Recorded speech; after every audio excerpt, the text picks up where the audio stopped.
누가복음 10장 38절부터 42절을 저희들이 같이 합독하도록 하겠습니다. 시작. 그들이 길 갈 때에 예수께서 한 마을에 들어가심에 마르다라 이름하는 한 여자가 자기 집으로 영접하더라. 그에게 마리아라 하는 동생이 있어 주의 발치에 앉아 그의 말씀을 듣더니 마르다는 준비하는 일이 많아 마음이 분주한지라 예수께 나아가 이르되 주여 내 동생이 나 혼자 일하게 두는 것을 생각하지 아니하시나이까. 그를 명하사 나를 도와주라 하소서. 주께서 대답하여 이르시되 마르다야 마르다야 네가 많은 일로 염려하고 근심하나 몇 가지만 하든지 혹은 한 가지만이라도 족하니라. 마리아는 이 좋은 편을 택하였으니 빼앗기지 아니하리라 하시니라. 아멘. 저희 집에는 4명의 개성 강한 식구가 살고 있습니다. 지금은 커서 한 아이는 산호세에 가 있고 이제 또 한 아이는 졸업을 해서 또 이제 잠시 들어와 있지만 어렸을 때 성장하면서 외식을 하러 나가자 하면 4명이 다 다릅니다. 그러면 4명이 다 다르기 때문에 어디로 가야 될지 헷갈릴 때가 있습니다. 그래서 우리는 순서를 정합니다. 아빠 넘버 1, 엄마 넘버 2, 딸 넘버 3, 그 다음에 아들 넘버 4. 그래서 외식 갈 때 이번에 제가 주장하면 그 다음에는 엄마가 여기 가자. 그 다음엔 딸이 이거 먹고 싶다. 아들이 이거 먹고 싶다. 이렇게 순서를 정해서 하곤 했습니다. 그때는 제가 넘버 1이었습니다. 모든 면에서 제가 넘버 1이었고 의견이 분분할 때는 아빠 의견을 따르자. 이게 우리 집의 룰이었습니다. 세월이 흘렀습니다. 지금은 제가 몇 번이 됐을까요? 다 아시네요. 넘버 4예요. 넘버 1 딸, 넘버 2 아들, 넘버 3 엄마, 넘버 4 저입니다. 옛날이 그립습니다. 그런데 제가 넘버 4가 되니까 가정에 평화가 왔습니다. 이 개성 강한 식구들 먹을 것도 서로 다르고 생각하는 것도 다르고 또 저희 딸이나 아들은 어떻게 한 배에서 나왔는데도 이렇게 다를까 그런 생각을 참 많이 합니다. 키울 때마다. 그리고 지금도 또 앞으로 결혼해서 어떻게 살지 모르지만 참 다르다는 생각을 합니다. 우리 각 가정에도 자녀들이 그렇잖아요. 다 다르잖아요. 둘이 있어도 둘이 다르고 셋이 있으면 셋이 다르고 물론 비슷한 성향을 가진 형제들이 있을 수는 있지만 다 다릅니다. 오늘 이야기도 이 너무나도 다른 두 자매 간의 이야기가 등장을 합니다. 그때나 지금이나 2000년 전이나 지금이나 이 자매간이나 형제간이나 또 남매간이나 이 다른 개성을 가진 사람들이 등장할 때는 항상 문제가 되기도 하고 또 재미있기도 하고 또 그것 때문에 이야기가 진행되기도 합니다. 예수님이 드디어 3년의 사역의 마지막 부분에 예루살렘으로 올라갈 때에 예루살렘에 가까웠던 베단이라고 하는 동네에 들리셨습니다. 이 동네에 마르다라고 하는 한 여인이 살고 있었어요. 그런데 그 오빠는 나사로라고 하는 청년인데 이 나사로는 나중에 보면은 그가 죽어서 예수님이 무덤에서 끌어내시는 걸 보면 몸이 아주 약한 오빠였던 것 같아요. 그러니까 말도 한마디 나오지 않는 존재였고 어떤 의미로 보면은 약한 존재였기 때문에 우리가 짐작해 볼 수 있어요. 그 오빠는 굉장히 조용하고 또 섬세하고 민감하고 몸은 약한 그리고 말 별로 하지 않는 그런 오빠가 하나 있었고 마르다는 주도적이고 완벽하고 자기가 모든 것을 진행해야만 만족하는 그러한 성격이었고 마리아는 흔히 전형적인 막내들이 가지고 있는 성격과 같이 대단히 사랑스럽지만 말로 다 하는 행동은 따라가지 않는 늘 그런 일이 있잖아요. 이건 이제 예배 끝나면 말하지 마세요. 저희 집사람 얘기예요. 언니들이 라면을 밤에 끓여서 막 먹겠다 그러면 너도 먹을래? 먹으려면 와서 좀 도와. 그러면 절대 안 먹겠다고 얘기를 하고 라면을 다 끓여놓으면 젓가락 하나 들고 나타나는 사람이 누굴까요? 제 아내예요. 그럼 밉상이죠. 사실은 커갈 때는 이렇게 아무 일도 안 하면서 꼭 먹을 때 나타나는 사람. 땀 하나도 흘리지 않냐고 와서 꼭 젓가락 얹으려는 사람. 밉상입니다. 사실은 이 마리아가 어쩌면 그런 성향을 가지고 있는 동생이었던 것 같아요. 어느 날 주님께서 이제 오시니까 예루살렘을 향하여 올라가시는 길에 마지막 3년의 그 귀한 시간에 이 집을 들리셨습니다. 음식을 준비하느라 마르다가 바빴습니다. 마르다가 얘기합니다. 동생이 그런 성격을 알기 때문에 너 날 좀 도와서 일을 해야 한다. 이 음식 좀 만드는데 네가 좀 해라. 그리고 한국식으로 말하면 국도 끓여야 되고 밑반찬도 만들어야 되고 반찬도 해야 되고 또 전도 지져야 되고 그중에서 제일 쉬운 전 지지는 일을 만약에 마리아에게 맡겼는데 하다 보니까 이러다가 어디로 사라져 버렸습니다. 그래가지고 도대체 얘는 어디로 간 거야? 라고 막 찾아보니까 어느 순간인가 예수님의 가장 가까운 자리에 제자들이 이렇게 앉아있고 그리고 몇 사람들이 앉아있는 가장 가까운 자리에 이 마리아가 앉아서 모든 시선을 예수님에 집중하고 지금 현재 어떤 일이 진행되고 있는지에 대해서 까마득히 잊어버리고는 앉아있는 것을 발견했습니다. 여러분 같으면 마르다라면 여러분은 어떤 기분일 것 같습니까? 부하가 나죠. 그렇죠? 짜증나죠. 쟤를 어떻게 해야 될까? 속으로 막 분노하죠. 자기를 돕지 아니하는 마르다를 원망하고 싶죠. 그러나 예수님 앞에 가 있는 마리아를 끄집어낼 수가 없으니 공격의 화살을 누구한테 돌리고 있을까요? 예수님께. 예수님, 지금 내가 바쁜 거 모르십니까? 마리아가 그 앞에 앉아있으면 눈치라도 줘서 너 좀 나가서 네 언니 좀 도와줘라 라고 한마디 말이라도 해주셔야 되는데 어찌 그렇게 섭섭하게 거기 가만히 듣고 있는 동생을 놔두고 있습니까? 그러면서 이렇게 한마디 합니다. 예수님, 저 동생을 명령하셔서 나 좀 나와서 도와주게 해주세요. 부드럽게 얘기했지만 예수님께 명령하고 있는 마르다를 볼 수가 있습니다. 대단히 주도적인 여인입니다. 그러나 이 모든 것에 대하여 주님께서 야단치시지 않았습니다. 뭐라고 말씀하셨을까요? 마르다야, 마르다야. 참 따뜻하게. 마르다야, 마르다야. 예수님께서 말씀하시는 이 내용은 그를 야단치고 네가 하는 짓이 잘못됐다고 말씀하시는 것은 아닙니다. 너 여러 가지 신경 쓰고 있는데 이 여러 가지 것 중에 한두 가지만 해라. 한두 가지만 신경 쓰고 그리고 이 마리아가 택한 이 부분은 좋은 거기 때문에 빼앗기지 않을 것이다. 이걸 바꿔 얘기하면 무슨 뜻일까요?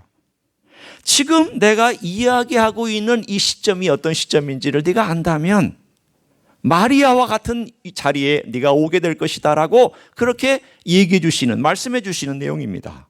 도대체 이 시점이 어떤 시점인데요?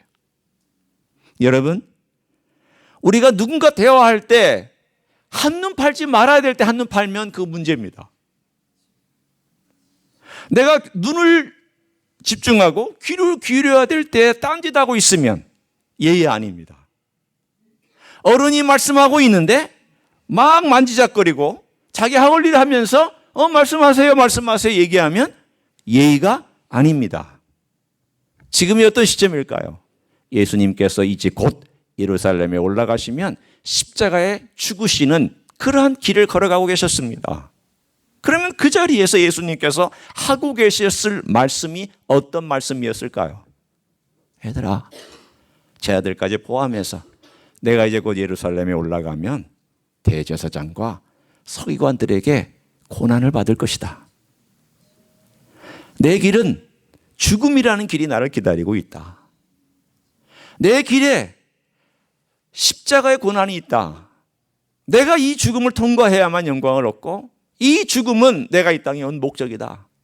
이러한 말씀을 지금 제자들에게나 사람들에게 하고 있을 때 마리아가 그 앞에서 듣고 있을 때에 어떤 마음이었을 것 같습니까?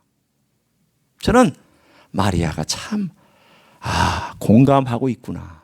예수님과 공감하고 있구나. 예수님의 그 한마디를 놓치지 아니하고 예수님의 표정 하나하나를 놓치지 아니하고 예수님의 손 하나하나 움직임을 놓치지 아니하고 예수님의 말씀 한마디를 놓치지 아니하고 예수님과 공감하고 있는 마리아를 한번 생각해 보십시오. 여러분이 예수님이라면 여러분은 분주함 때문에 예수님과 공감하지 못하고 있는 마르다와 이 모든 것 가운데 예수님의 말씀을 듣고 예수님과 공감하고 있는 마리아와 놓고 볼 때에 주님은 지금 무엇을 원하고 계실까요? 이 시점에, 이 중요한 시점에 잔치를 벌여서 많은 것을 먹고 풍요롭게 배부르다 하는 것을 주님은 원하고 계실까요? 아니면 내가 주는 말씀을 먹고 너희들이 배부른 것을 원하는 것이 주님의 뜻일까요? 오늘 이 이야기의 초점은 딱 하나입니다. 딱 하나예요. 그건 뭘까요? 마르다가 잘못했다. 또 마르다가 너무 주도적이다. 그것이 주된 이야기는 아닙니다. 주된 이야기는 우리의 삶 속에서 마르다와 같이 혹시 주님과 공감하는 것을 빼앗아 갈 수 있는 상황 속에서 그것 차단하고 주님과 먼저 공감할 수 있는 자리로 나아가야 된다. 그게 메시지예요. 여러분 일이 너무 바쁘면 주님 공감 못해요. 여러분이 다른 일에 신경을 많이 쓰면 공감하지 못해요. 만약 눈에 보이는 것에 계속 신경을 많이 쓰면 보이지 않는 세계를 상상하지 않아요. 내가 너무 분주하고 많은 것들로 인하여서 신경을 쓰고 있으면 주님이 내 마음에 스며시 들어와서 자리를 잡으시고 내게 말씀하시는 것을 들을 수 있는 귀가 열리지가 않아요. 여러분 얼마나 바쁘게 살아오셨는가. 제 인생을 가만히 보면 제가 만약에 나눈다면 한국에서의 사역이 한 22년과 그리고 지금 이제 5년째 다시 미국에 돌아와서 5년째 살고 있는 두 번째 2기의 저의 사역과 이렇게 나눠볼 수가 있습니다. 만약 제가 이것을 AD와 BC로 나눠본다면 이런 의미가 될 거예요. 이 BC는 제가 이 미국에 오기 전에 한국에서 살았던 그리고 사역했던 22년은 동기가 막 섞여 있었어요. 어떻게 섞여 있었냐면 내가 주님께 아뢰고 그리고 주님의 허락이 떨어지기 전에 제가 움직이는 거예요. 어떨 때는 주님께 아뢰지도 않아요. 기도한다고 기도하지만 주님께서 내 마음에 감동을 주시고 또 주님이 어떤 길을 열어주시기 전에 내가 감동이 되면 막 움직이는 거예요. 여러분 감동이 되더라도 쉽게 움직이시면 안 돼요. 감동이 되더라도 주님께서 어떤 삶의 문을 열어주시는지를 한번 더블 체크할 필요가 있어요. 때로는 더블 체크해 볼 필요가 있어요. 막 열리는 것처럼 내가 열면 되는 것처럼 내가 뚫고 가면 되는 것처럼 그렇게 가기 전에 우리가 조용히 앉아서 주님과 공감하는 시간을 가져야 돼요. 저는 자주 일로 주님을 만났어요. 바쁜 것이 주님께 충성하는 줄 알았거든요. 열심히 살면 되는 줄 알았거든요. 교회를 성장시키면 되는 줄 알았거든요. 건축하면 되는 줄 알았거든요. 교회 사람들이 많아지면 되는 줄 알았거든요. 많이 가르치면 되는 줄 알았거든요. 많은 사람들에게 설교하면 되는 줄 알았거든요. 신학교에서 강의하면 되는 줄 알았거든요. 내 영혼은 빈약해지기 시작했어요. 왜?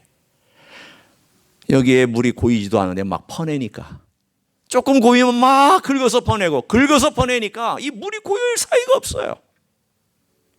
어떻게 고이는가? 고이는 것은 시간이 필요합니다.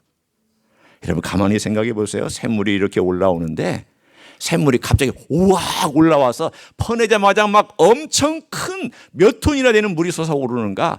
그거 아니에요. 우리에게 있는 이 샘물은 가만히 앉아서 오랜 시간 동안의 물이 솟아올라서 그것이 고이면 또 주고 또 차이면 주고 하는 게 우리의 영적인 삶이거든요. 주님께서 그것을 한 칼에 그냥 딱 하고 끊으시는데 제가 이 AD의 인생을 살 수 있게 된 것은 제가 암이라고 하는 그 고난의 기간을 거치면서 주님께서 너 그렇게 살면 안 된다. 너 나하고 공감하는 삶을 좀 살아야 돼. 너 일로 나를 만나지 말고 일 없어도 나를 좀 만날 수 있도록 가만히 있을 수 있겠느냐. 너는 왜 자꾸 움직이느냐. 네가 움직이면 내가 말해도 너는 못 듣잖아. 네가 분주하게 살면 내가 뭐라고 얘기를 하고 있는데도 불구하고 너는 네 말하고 있더라. 내가 얘기할 때 왜 네가 네 말하느냐. 내가 너에게 들려주는데 왜 너는 자꾸 네 것만 얘기하고 내 소리를 듣지 않느냐. 주님께서 그 기간 동안에 저에게 가르쳐 주신 거예요. 주님과 공감하는 법, 주님의 음성을 듣는 법, 아무 일 하지 아니하더라도 주님과 함께 같이 시간 보내는 것, 이걸 가르쳐 주셨단 말이에요. 오늘 마르다에게 요청하는 주님의 음성은 다른 게 아니에요. 다른 게 아니고 딱 하나예요. 너 내게 와서 지금 이 시점에 들어야 될 때는 들어야 된다. 내가 일할 때 일하지 말라는 말 아니다. 너 음식 만드는 거 잘하는 것이다. 내가 칭찬하고 싶다. 그러나 이 시점에는 네 음식을 줄이고 내게 와서 들어야 되는 때 먼저 들을 것을 먼저 하고 네가 한 가지 간단한 음식을 만들어도 나는 그것이 나를 기쁘게 하는 것이다. 여러분, 마르다는 누구를 기쁘게 하고 있었을까요? 실제는요, 자기를 기쁘게 한 거예요. 왜요? 자기의 완벽주의를 기쁘게 하고 있는 거예요. 내가 주님을 섬길 수 있다라는 그 자체의 만족감에 빠져 있는 거예요. 내가 주님을 이 정도로 섬길 수 있다라고 하는 자기 만족 속에 빠져 있는 거예요. 그 주님이 원하는 거 아니잖아요. 주님이 원하는 건 뭘까요? 자기 만족이 아니에요. 주님에게 와서 공감하고 주님이 아프면 같이 아프고 주님이 십자가 지신다면 내 마음이 씁쓸하고 힘들고 어렵고 어떻게 하면 좋을까? 이 마리아가 어떤 마리아여서 나중에 예수님 돌아가시기 전에 6일 전에 예수님의 발에 향유를 붓고 그 머리칼로 예수님의 발을 닦이던 그 예수님 앞에서 그 장사를 준비하던 그 여인이 바로 이 마리아라고 하는 여인이에요. 왜 그런 결정을 할 수 있었을까요? 왜 그렇게 비싼 옥합을 깨트려서 지금으로 따지면 6천만 원, 1억이나 되는 이 옥합 하나를 깨트려서 예수님에게 전부 쏟을 수 있을까요? 다른 거 아니에요. 주님께로부터 들은 이 메시지가 가슴에 남아 있었고 그의 심장을 울리고 있었던 거예요. 왜 예수님은 이런 말씀을 하실까? 왜 예수님은 돌아가신다고 하실까? 왜 예수님은 순환당한다고 하실까? 예수님은 왜 이렇다고 하실까? 그 예수님에게 집중하고 예수님의 음성을 듣고 예수님을 위하여 그가 할 수 있는 게 뭘까? 내가 할 수 있는 최선. 주님의 죽음을 막을 수는 없고 주님의 가는 길이 고난의 길이라고 하니까 내가 뭔지는 모르겠지만 그러나 내가 할 수 있는 최선은 주님께 그 음성을 들은 다음 내가 드릴 수 있는 이 옥합을 깨트려서 주님께 드리는 것. 이것이 내가 주님께 드릴 수 있는 최선의 선물이다. 그래서 이 여인은 자기 자신의 삶을 깨트린 것처럼 자신의 옥합을 깨트려서 주님께 향유를 붓고 주님의 장사를 예비하였던 여인의 이야기가 오늘 마리아의 이야기요, 또 그 언니 마르다의 이야기입니다. 여러분의 주님이 어떤 분이신가요? 여러분에게는 어떤 분이세요? 여러분은 어떤 주님을 묵상하고 사세요? 어떤 주님을 여러분이 보고 있어요? 여러분이 어떤 주님을 듣고 계세요? 여러분이 어떤 주님을 만지고 있어요? 여러분이 어떤 주님을 경험하고 계세요? 제가 여러분에게 어떤 주님을 우리가 알아야 되는지에 대하여 구약의 가장 유명한 구절 중에 하나인 한 곳을 소개하고 또 그것이 어떻게 시작하고 연결되는지를 제가 여러분에게 나누고 싶어요. 한 해 동안 그 주님의 이야기와 주님의 본질, 그리고 앞으로 또 우리의 생애 가운데서 우리의 삶을 인도해 주시고 하실 주님의 그 본질과 사명이 이 구절에 다 들어있어요. 그 이야기는 이사야서 9장 6절이에요. 이는 한 아기가 우리에게 낳고 한 아들을 우리에게 주셨는데 그 어깨에는 정사를 메었고 기묘자라 모사라 전능하신 하나님이라 영존하시는 아버지라 평강의 왕이라 불릴 것이다. 오늘 거기에서 5마디를 했어요. 예수님이 어떤 분이냐에 대하여. 한 아기가 났어요. 인간의 아기죠. 한 아들을 우리에게 주셨어요. 하나님의 아들이죠. 이분이 이 땅에 오셨는데 이분이 기묘자 모사예요. 영어로 말하면 Wonderful Counselor예요. 또 이분은 어떤 분이냐면 Almighty God이에요. 전능하신 하나님이에요. 세 번째, 이분은 어떤 분이냐면 Everlasting Father예요. 영존하시는 아버지예요. 네 번째, 이분은 어떤 분이냐면 평강의 왕이에요. Prince of Peace예요. 이 네 마디가 예수님의 사명과 예수님의 행하셨던 일들하고 그대로 연결되어 있어요. 먼저 봅니다. Wonderful Counselor, 기묘한 모사라. 여러분, 이 모사라고 하는 것보다는 카운셀러라는 말이 참 마음에 와닿아요. 그런데 이 Wonderful Counselor라는 말과 무엇과 연결이 되냐면 예수님께서 우리의 선지자이심과는 상당히 많이 근접해 있습니다. 여러분, 선지자 그러면 여러분은 뭘 생각하세요? 선지자. 엘리야 선지자도 얘기하실 거고 엘리사도 얘기하실 거고 아까 제가 예를 들었죠. 또 이사야도 얘기하실 거고 많은 선지자들 여러분이 들으실 수 있어요. 선지자 그러면 머릿속에 떠오르는 게 뭐예요? 수염 이렇게 나고 거친 옷 입고 막 이 긴 지팡이 하나 들고 그리고 갑자기 웅변 같은 말로 들어라 뭐 이렇게 하는 선지자를 생각하세요? 여러분, 선지자의 이 이미지가 뭐예요? 대부분은 아마 그렇게 생각하실 거예요. 선지자는요, 그 시대를 분별하는 사람이에요. 그 시대를 잘 알아야 돼요. 그 시대 가지고 고민하는 사람이었어요. 그 시대의 죄 때문에 신음하는 사람이에요. 그 시대의 죄를 가지고 신음하지 않는 사람은 선지자들 자격이 없었어요. 그거는 거짓 선지자예요. 돈 밝히고 잘 먹고 명예 밝히고 편하게 사는 사람은 다 거짓 선지자예요. 선지자들은 대부분 고난받았어요. 힘들었어요. 그 시대를 보고 그리고 그 시대에 하나님이 주시는 말씀을 듣고 그리고 그것을 말로 전할 줄 아는 사람이 선지자라고 얘기를 해요. 예수님을 가만히 보세요. 예수님께서 이 땅에 오셔서 여러분이 복음서를 볼 때마다 제일 많이 느끼는 것 중에 하나가 뭐냐면 예수님께서 보셨다라는 거예요. 예수님 보셨어요. 가난한 과부를 보셨어요.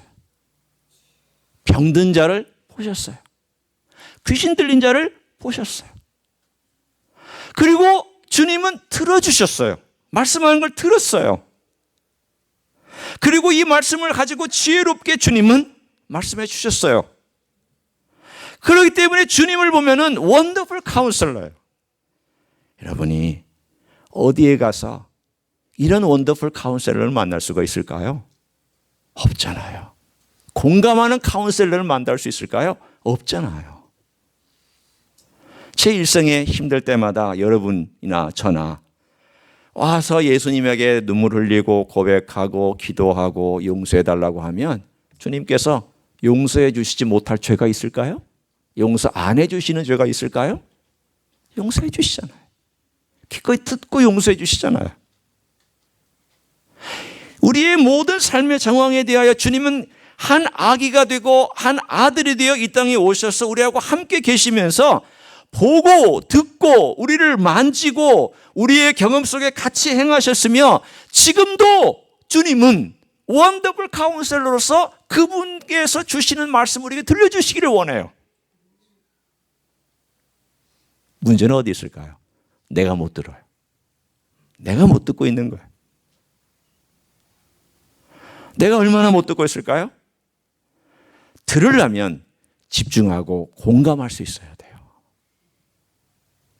여러분, 우리 부부간에 많이 그런 얘기 하잖아요. 제가 아내가 밥을 먹을 때 막 무슨 얘기를 하고 있잖아요. 제가 이렇게 밥을 먹고 있으면 제일 먼저 뭐라 그러는지 아세요? 내 얘기 듣고 있어? 근데 왜 내 얘기 듣고 있어라는 말을 하고 있을까요? 왜? 눈을 안 마주치고 있으니까.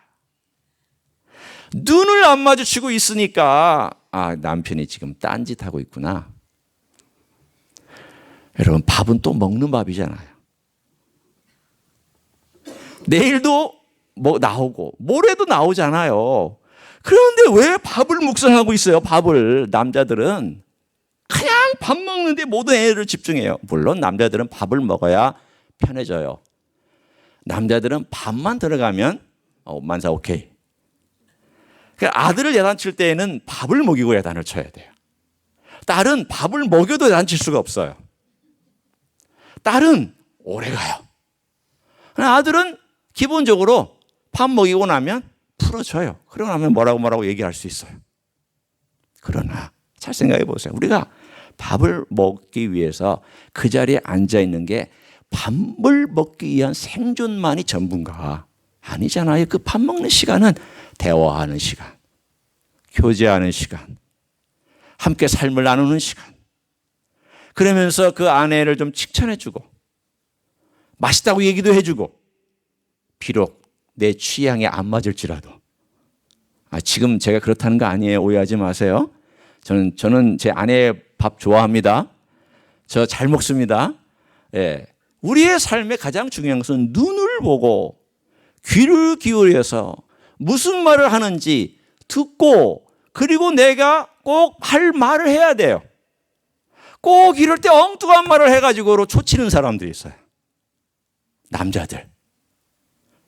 여러분, 우리의 삶 가운데서 주님하고의 관계를 한번 생각해 보세요. 주님이 원더풀 카운셀러라면, 주님 우리를 보고 계시고 듣고 계시고 주님 말씀해 주셔요. 그러면 주님께서 우리를 기대하실 때도 뭘까요? 너도 나를 보고 내 말을 듣고, 그리고 네가 어떤 말을 하는지 좀 말 좀 해야 돼. 말부터 하지 말고 내가 너한테 뭐라고 하는지도 좀 들어보고, 내 표정이 어떤지도 좀 한번 생각해보고 상상해보고, 그리고 네 마음 가운데 나를 좀 담아봐. 내 이미지가 네 안에 담겨져서, 내 이미지가 네 안에 스며들어가서 네의 심령 속에, 너의 마음 속에 그 이미지가, 내 이미지가 있어야지 네가 진짜 살아가는 거잖아. 주님과 공감하셔야 돼요. 카운셀러는 공감하는 사람이에요. 내 말 막 하면 듣기 싫어해요. 요즘 젊은이들 제일 듣기 싫어하는 이야기가 뭐예요? 꼰대예요, 꼰대. 막 가르치려는 사람 제일 싫어해요. 여러분, 요즘 젊은이들하고 얘기해 보세요. 제일 싫어하는 부류 누구냐? 꼰대예요. 이렇게 살아라, 저렇게 살아라. 이것이 옳다, 저것이 옳다. 그거 아니거든요. 들어줘야 되고, 공감할 줄 알아야 되고, 같이 갈 줄 알아야 되고, 그러면서 때가 되면 그 필요한 말들을 해줄 줄도 아는 원더풀 카운셀러. 주님이 이것을 우리에게 주셨다고. 이것을 말씀해 주고 계시잖아요. 그런 주님은 바로 그런 선지자로서 우리 곁에 지난 1년 동안 우리와 함께 하셨고 평생 동안 함께 하실 줄로 믿습니다. 두 번째는요, 주님은 everlasting father예요. 세 번째 묘사예요. everlasting father예요. 이건 예수님이 하나님 아버지라는 뜻이 아니에요. 이것은 fatherly love예요. 아버지의 사랑이에요. 아버지가 주는 사랑을 이 땅에 그대로 눈으로 보여주듯이 보여주신 fatherly love예요. 영존하시는 아버지의 사랑을 우리들에게 전해주셨던 분이라는 뜻이에요. 그 뜻이 뭘까요? 제사장하고 맞물려 있어요. 주님이 이 땅에 오셨을 때는 선지자로도 오셨지만 제사장으로 오셨어요. 이 제사장이신 예수 그리스도는, 예수님의 제단은 어디였느냐? 십자가가 제단이었습니다. 이 제단에 올려놓은 제물은 무엇이었느냐? 자기 몸이었습니다. 누가 제사를 드렸느냐? 본인이 제사를 드렸습니다. 십자가라는 제단 위에 예수님은 자신의 몸을 제물로 바치고 자신이 제사장이 되어서 이 십자가에서 하나님께 모든 것을 드렸던, 그래서 피 흘렸던 제사장으로서의 삶을 살았던 분이에요. 몸을 다 주신 거예요. 한 아들이 우리 가운데 오셔서 자신의 몸을 전부 준 제사장의 삶을 살았던 분이 예수님이세요. 우리 주님은 지금도 대제사장이 되셔서 하나님의 보좌 우편에서 우리를 위하여 친히 간구하신다고 성경은 말씀하고 있습니다. 여러분, 우리를 공감해 주시는 정도가 아니라 자신의 몸을 바친 그러한 분이, 자기 자신을 드린 분이 예수님이세요. 세 번째는 둘째와 네 번째 묘사예요. Almighty God and Prince of Peace라고 하는 바로 이 부분이에요. 예수님은 전능하신 왕 하나님이신데 그럼에도 불구하고 평화를 이 땅에 가져오신 평강의 왕이세요. 어떻게 전능하신 분이 이 땅에 자신의 몸을 바쳐서 평강을 가져오셨느냐? 이게 미스테리잖아요. 보통 왕은요, 군대를 죽여서 평화를 가져와요. 표현이 이상하지만 실제로 전쟁이 일어나면 군인들이 죽잖아요. 장군은 잘 안 죽어요. 대장은 잘 안 죽어요. 왜? 대장은 안전한 곳에서 쥐예요, 보통은. 일선에 나가서 죽는 사람들은요, 군인과 쫄병이에요. 전쟁 나면 군인과 쫄병이 먼저 죽어요. 대장이 먼저 죽지 않아요. 예수님은 어떻게 싸움을 싸우셨어요? 어떤 왕인데요? 군인을 죽이지 아니하고 자신이 나가서 죽었어요. 군인을 다 살리기 위해서 자신이 목숨을 바쳤어요. 그게 그런 왕이에요. 이런 왕이 이 세상에 어디 있어요? 아니, 이런 왕이 역사에 어디 있어요, 여러분? 자기가 죽고 군인을 살리는 왕이 어디 있어요? 전능하신 하나님이신데 그런 분이 평화를 가져오기 위해서 자신을 죽여서 군인을 살리고 사람을 살리고 그리고 우리 가운데 평화를 선물로 주신 분이, 그런 분이 어디 있어요? 왕이잖아요, 왕. 얼마나 놀라운 이분을 우리가 한 해 동안에 섬겨왔다는 것이 얼마나 참 복인지 저는요 참 행복해요. 왜 행복하냐면 이런 주님을 내가 섬길 수 있다는 것이 얼마나 행복한 일인지 저는 2019년이 너무 감사해요.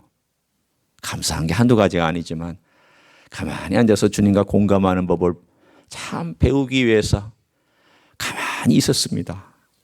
어떨 때는 가만히 침묵했습니다. 주님이 아무 일도 일으키지 않을 때에는 조용히 기도했습니다.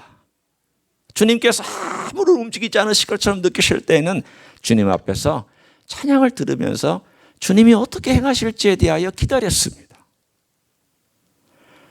주님이 행하시더라고요. 때가 되니까.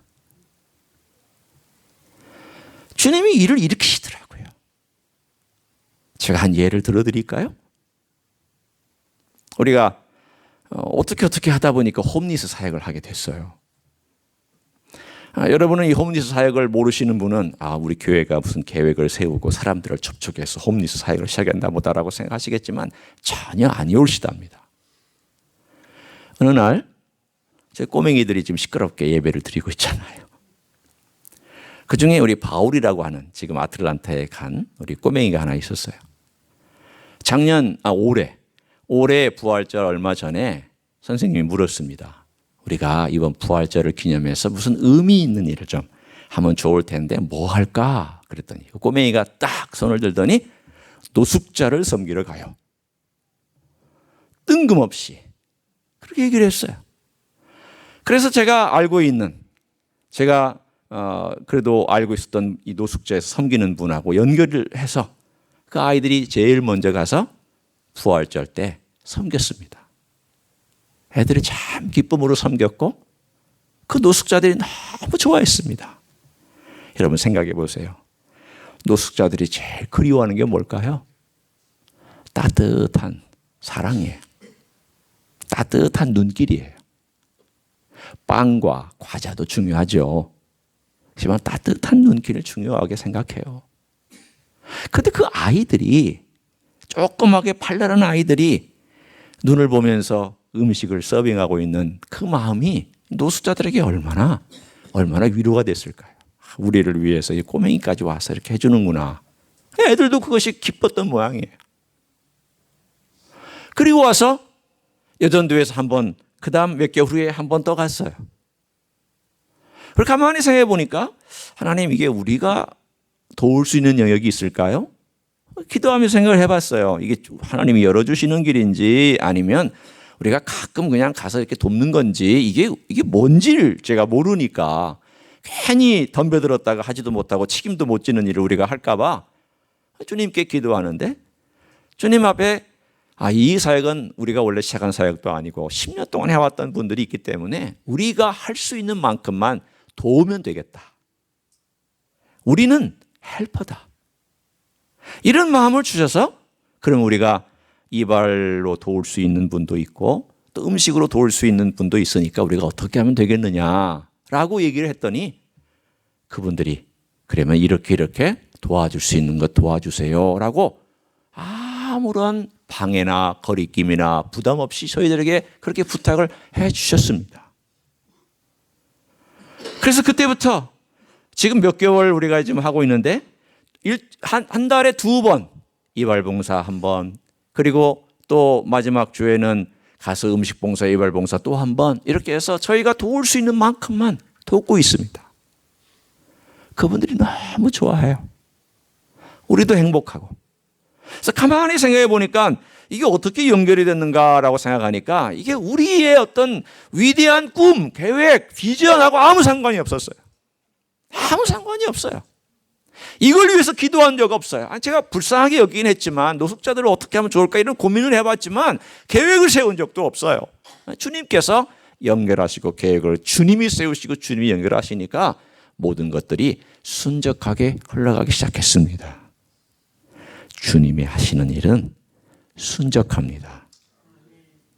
물이 흘러가듯 순적하게 흘러갑니다.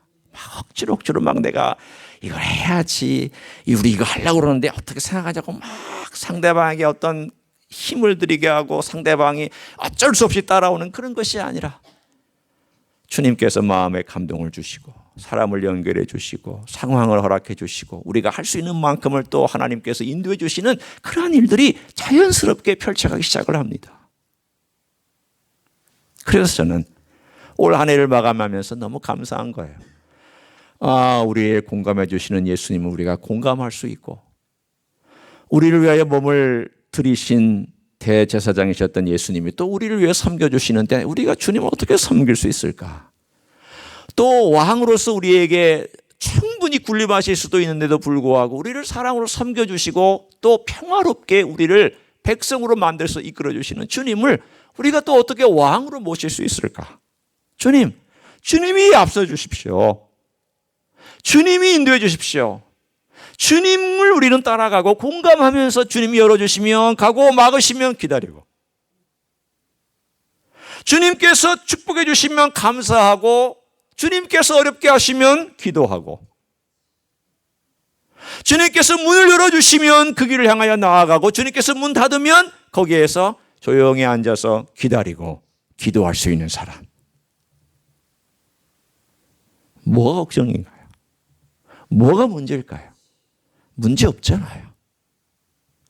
저는 2020년도 그렇게 걸어가려고 그래요. 우리 모두가 좀 그렇게 걸어갔으면 좋겠습니다. 인도하시는 대로 걸어갔으면 좋겠습니다. 주님이 열어주시는 그 길로 걸어가기를 원합니다. 주님께서 붙잡아 주시고 인도해 주신 그 길에 민감하게 우리가 반응했으면 좋겠습니다. 내가 막 하려고 하지 말고 주님께 맡기고 열어주시면 정말 이렇게 열어주시는구나. 이 교회가 그렇게 여기까지 왔어요. 저는 2020년도 그렇게 갈 줄로 믿고 있고요. 여러분의 생애도 그렇게 저는 갈 걸 기대하고 있어요. 목사인 제가 뭘 기대하겠습니까? 여러분 잘 먹고 잘 사는가? 제가 별로 그렇게 기대 안 합니다. 여러분이 이 땅에서 뭐 떵떵거리고 사는가? 그게 별로 중요하지 않습니다. 저는 여러분의 예수님을 닮아가는 것만큼 제가 소중하게 여기는 거 없습니다. 그것만 여러분이 해주시면 저는 행복해요. 여러분이 그렇게 살면 저는 이 세상에서 그분 보아 수천 톤을 얻는 것보다 더 행복해요. 그게 제 삶의 의미고 목적이니까.